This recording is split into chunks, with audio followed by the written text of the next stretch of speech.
मुझे अहमद रुश के पास ले चलो, मरियम बर्नस्टीन ने कहा। मैं उसी से बात करना पसंद करूंगी।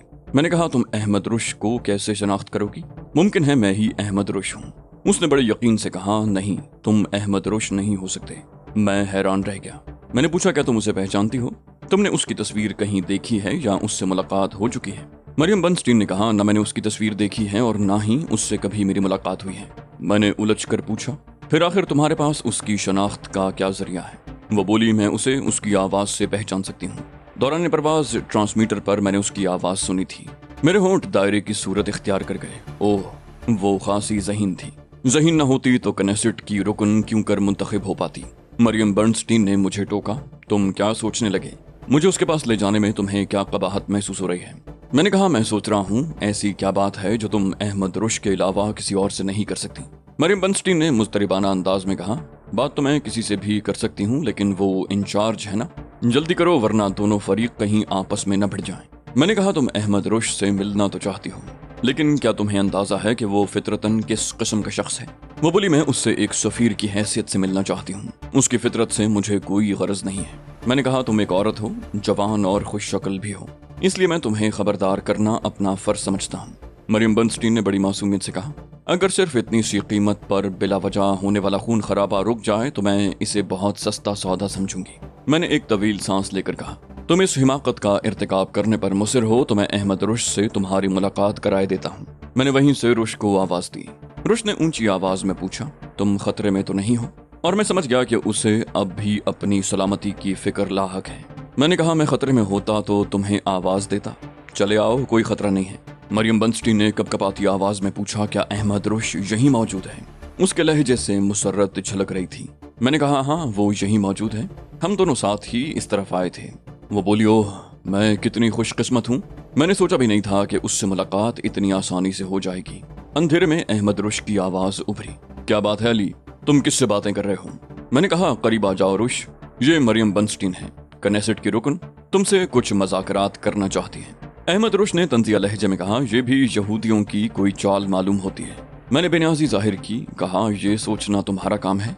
तुमसे ये इसलिए मिलना चाह रही है कि इस मिशन के इंचार्ज तुम हो। वो बोला, ओह, तो ये सफ़ीर बनकर आई है। क्या तुम लोग हथियार डालने पर आमादा हो?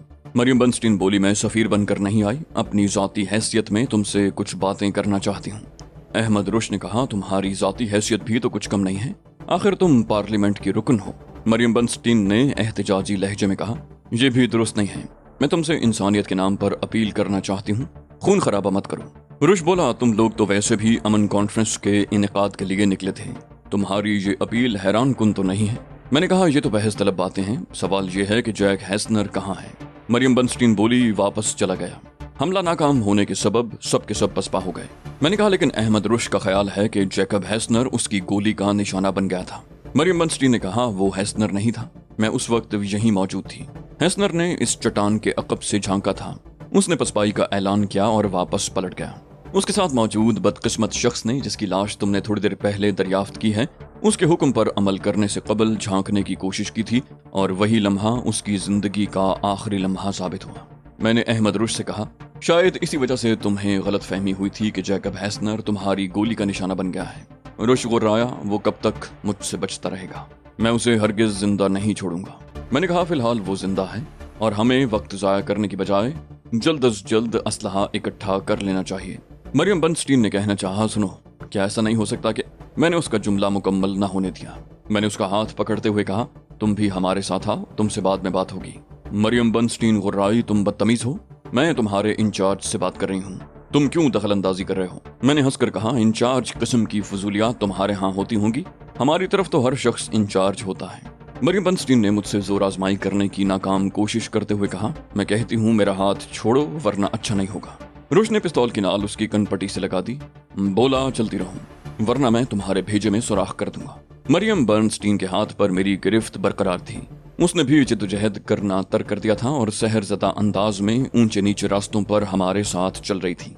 कुछ देर बाद उसने कहा, क्या ऐसा नहीं हो सकता कि तुम लोग चलते हुए बातें भी करते जाओ? मैंने कहा, हो क्यों नहीं सकता, लेकिन इससे कुछ हासिल नहीं होगा। जो बातें तुम करना चाहती हो उनकी अहमियत सांवी है। वो बोली, मैं बेहद अहम बातें करना चाहती हूँ, तुमने बगैर सुने किस तरह फैसला कर लिया? मैंने कहा, जिस तरह मैंने इस बात पर एतबार कर लिया था कि तुम तन्हा हो और हमारे साथ कोई चाल नहीं चल रही हो। वो बोली, मुझे इस पर भी हैरत है, तुमने मेरी तलाशी तक लेने की कोशिश नहीं की। मैंने कहा, मुझे मालूम है कि तुम्हारे पास कोई हथियार नहीं है, जरा सा शुबा भी होता तो मैं तुम्हारी तलाशी जरूर लेता। रुश चलते चलते रुक गया। बोला, ये तुमने क्या हिमाकत की?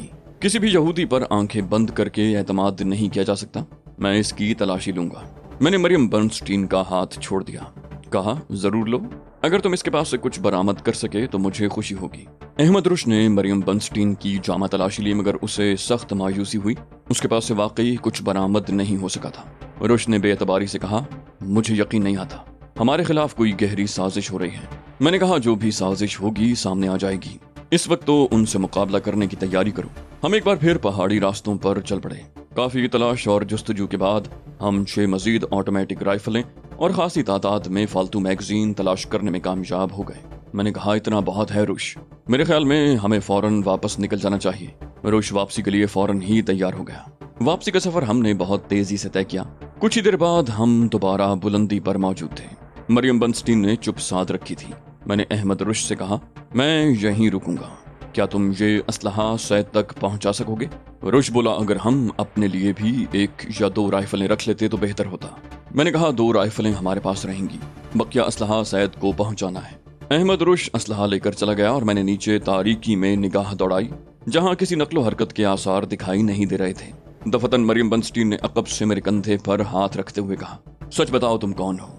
मैंने कहा, मैं एक फिदाई हूँ, तंजीम आज़ादी फ़लस्तीन से मेरा ताल्लुक है, इसके अलावा तुम और क्या जानना चाहती हो? मरियम बर्नस्टीन ने कहा, अपने अंदाज़ व अतवार से तो तुम कोई आम आदमी नहीं लगते। मैंने कहा, आम आदमी ना होता तो यूं अहमद रुश के मातहत काम न कर रहा होता। वो बोली, हम लोग यही समझते रहे कि अहमद रुश इंचार्ज है, मगर अब मैंने करीब से देखा तो मालूम हुआ कि इंचार्ज वो नहीं है। मैंने कहा, तुम्हें गलत फहमी हुई है, इंचार्ज अहमद रुश ही है, तुम्हारा पहला ख्याल दुरुस्त था। वो बोली, अगर वो इंचार्ज होता तो तुम्हारी हर बात पर बेचूं-चरा अमल न करता। मैंने कहा, हम सब एक ही अंदाज से सोचते हैं, वो मेरे कहने पर अमल नहीं करता, बल्कि उसका अंदाज फिक्र भी वही है जो मेरा है। वो बोली, इसका अंदाजा मुझे उसी वक्त हो गया था जब उसने तुम्हारे मना करने के बावजूद मेरी तलाशी ली थी। मैंने कहा, इन चक्करों में मत पड़ो, ये बताओ कि तुम क्या कहना चाहती हो। वो बोली, कोई ऐसी सूरत है कि जिससे बिला वजह होने वाला खून खराबा रुक सके? मैंने कहा, मैं नहीं समझता कि ऐसा कोई तरीका मुमकिन है, तुम्हारे जहन में कोई तजवीज़ हो तो बताओ। मरियम बर्नस्टीन दोनों हाथों से अपना सर थामते हुए बोली, मेरी समझ में तो कुछ भी नहीं आता। मैंने कहा, तुम्हें चाहिए था कि पहले अपने साथियों को ये बात समझाने की कोशिश करती। वो बोली, मैं पागल तो नहीं हूँ जो इस तरह तुम लोगों के दरमियान चली आई। पहले मैंने उन्हीं को समझाने की कोशिश की थी, जब वो नहीं माने तो मजबूरन तुम्हारे पास आई हूँ। मैंने कहा, तुमने बहरहाल बहुत बड़ा खतरा मोल लिया है, शुक्र करो तुम बच गई, वरना यह भी मुमकिन था कि तुम्हें अपनी जान से हाथ धोना पड़ जाते।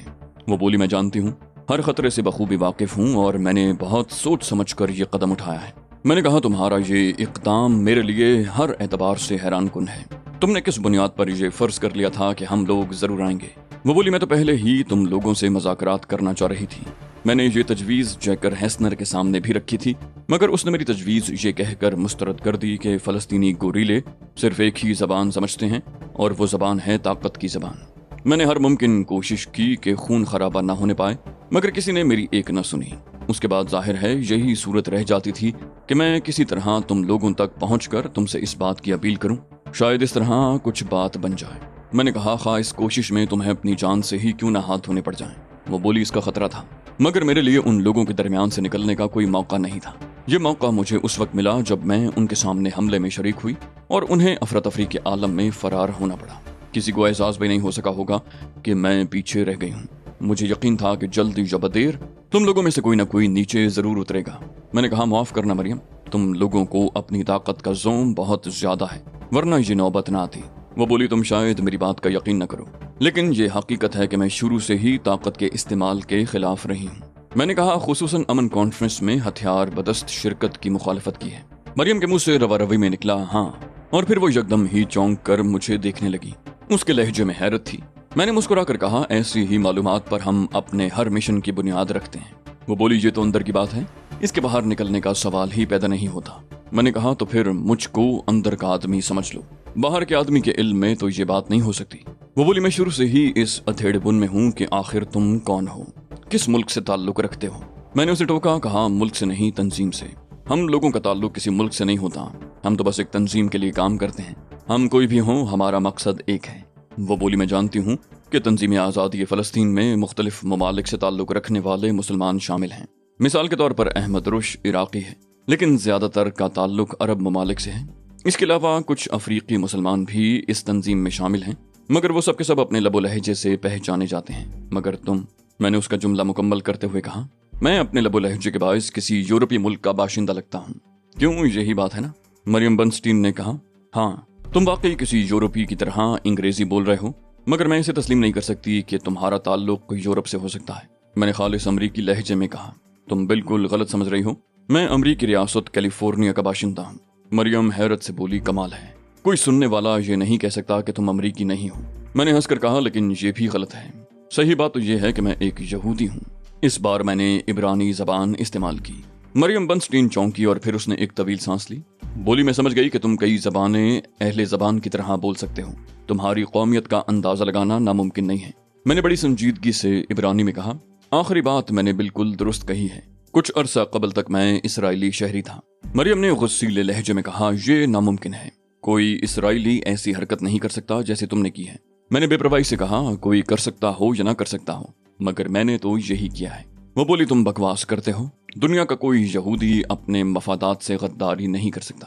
میں نے کہا، کچھ ایسے لوگ ہوتے ہیں جنہیں اپنے مفادات سے زیادہ دوسروں کے مفادات کی فکر ہوتی ہے، میرا شمار بھی ایسے ہی لوگوں میں ہوتا ہے۔ مریم بنسٹین بولی، دوسروں کے مفادات پر اپنے مفادات بہرحال قربان نہیں کیے جا سکتے، اور یہ بھی خیال رہے کہ مجھے تمہاری کسی بات پر بھی اعتبار نہیں ہے۔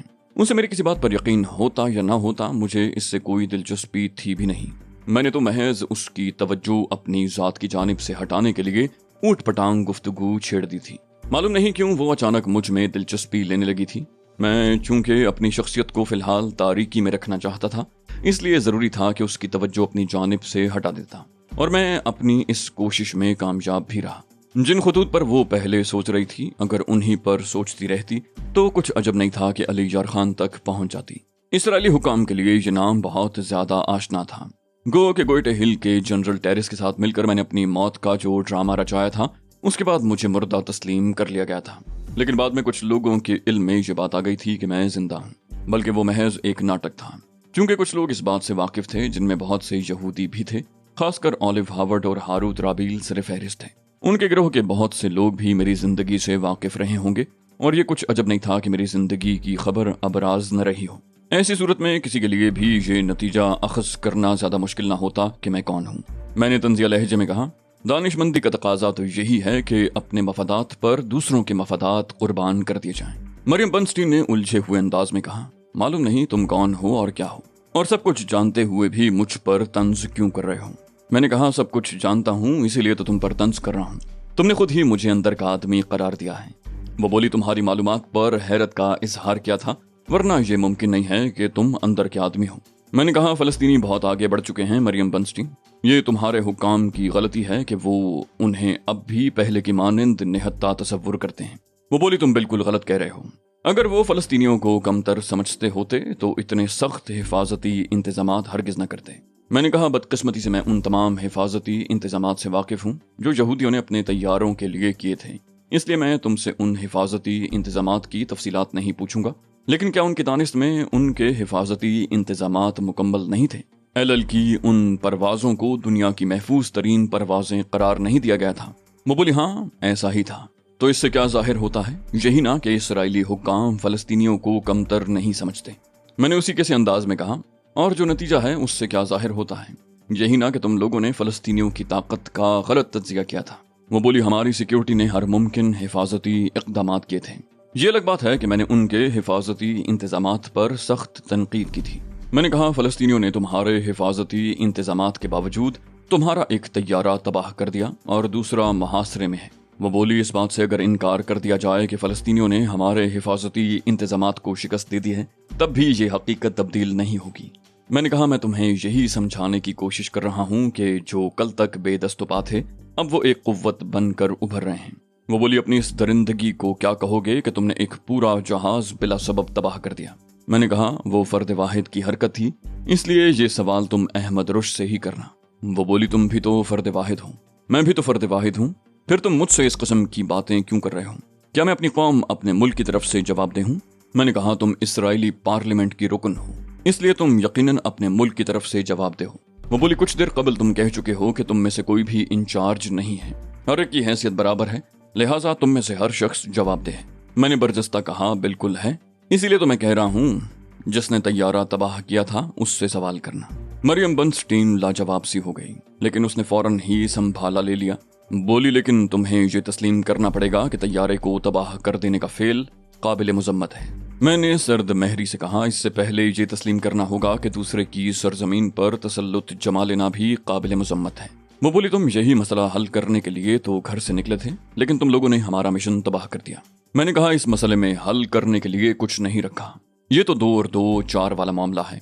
तुम लोग इसे उलझाने के लिए दुनिया की तवज्जो बटाने की कोशिश करते रहते हो। वो बोली अमन कॉन्फ्रेंस की अफादियत तो पूरी दुनिया ने तस्लीम कर ली है, तभी तो वो हमारे सामने बैठने के लिए तैयार हो गए थे। मैंने कहा अरब ममालिक तुम्हारे फरेब में आ गए होंगे और हम इस फरेब में आने के लिए तैयार नहीं हैं। यही बात तुम लोगों को खल रही है। वो बोली जो बात मेज पर बैठकर तय कर ली जाए वो बहरहाल बेहतर ही होती है। मैंने कहा ये हमारा कारनामा है कि हम तुम्हें मैदान से मेज तक खींच कर ले गए। ये बात पहले भी हो सकती थी, लेकिन ऐसा लगता है कि बाज़ औक़ात ताकत का मुज़ाहरा किए बगैर बात नहीं बनती। वो बोली ठीक है, गलतियां यकीनन हुई हैं। अमन कॉन्फ्रेंस में तमाम अरब ममालिक शरीक हो रहे थे, हर एक अपना मौक़िफ़ बयान कर सकता था और हम किसी एक बात पर मुत्तफ़िक हो जाते। मैंने कहा ये बात रोज़े रोशन की तरह आया है कि इसराइल गासिब है और गासिब के साथ कोई गुफ्त शुनीद नहीं हो सकती। वो बोली तंजीम में तुम किसी बड़ी पोजीशन के मालिक मालूम नहीं होते, लेकिन मालूम होता है कि तुम लोगों ने तय कर लिया है कि कोई बात माननी ही नहीं है।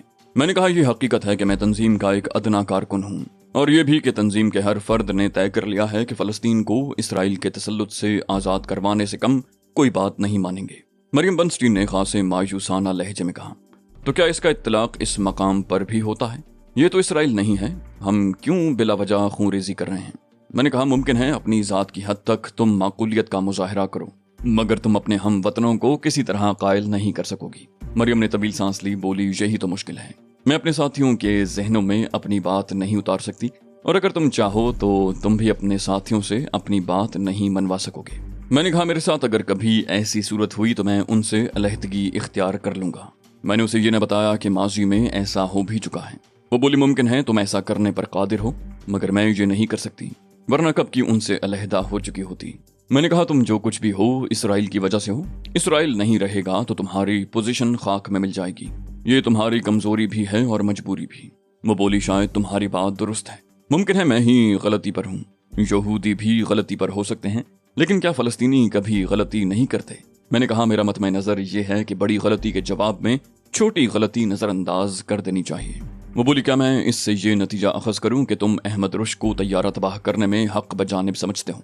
मैंने कहा बुनियादी तौर पर मैं रवादारी का मुजाहरा करने का कायल हूँ, लेकिन ये भी जानता हूँ कि जो लोग ताकत की ज़बान समझते हैं उनके साथ रवादारी का मुजाहरा करना हिमाकत के सिवा कुछ नहीं होता।